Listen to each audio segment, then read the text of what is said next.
Pemberontakan PKI Madiun yang terjadi pada 18 September 1948 adalah salah satu peristiwa penting dalam sejarah Indonesia yang dipicu oleh ketidakpuasan Partai Komunis Indonesia, PKI, terhadap kebijakan pemerintah Republik Indonesia setelah kemerdekaan. Pada saat itu, pemerintah Indonesia yang baru merdeka tengah berjuang untuk mengatasi berbagai masalah politik, ekonomi, dan keamanan, termasuk menghadapi agresi militer Belanda dan usaha untuk mempertahankan kemerdekaan. PKI yang sebelumnya mendukung pemerintahan Republik Indonesia merasa kecewa dengan kebijakan pemerintah yang dianggap terlalu moderat dan cenderung pro-barat. Selain itu, ketegangan juga muncul akibat adanya ketidakpuasan terhadap kebijakan pemerintahan Soekarno-Hatta, terutama dalam soal sosial ekonomi, serta pendirian Partai Sosialis Indonesia yang dianggap sebagai saingan bagi PKI. Pada 18 September 1948, PKI yang dipimpin oleh Musso, seorang tokoh komunis yang baru saja kembali ke Indonesia setelah pengasingan, melancarkan pemberontakan di Madiun, Jawa Timur. PKI berusaha menggulingkan pemerintah Republik Indonesia dan mendirikan negara yang lebih mengakomodasi ideologi komunis.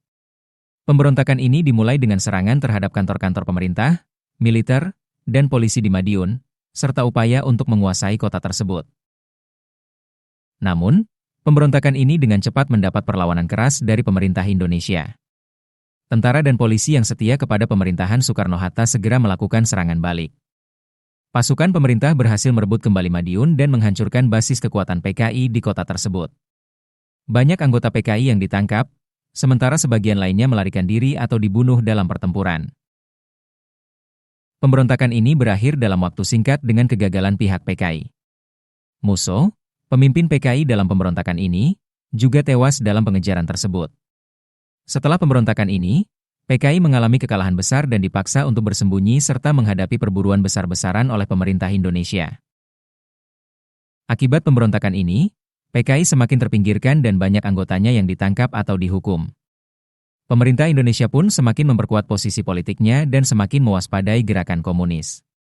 Peristiwa ini meninggalkan dampak yang mendalam pada kehidupan politik Indonesia, di mana hubungan antara PKI dan pemerintah menjadi semakin tegang, dan situasi politik negara menjadi semakin terpolarisasi. Pemberontakan PKI Madiun 1948 merupakan salah satu titik penting dalam sejarah Indonesia yang menggarisbawahi ketegangan ideologis dan perjuangan untuk mempertahankan kemerdekaan dari ancaman internal maupun eksternal.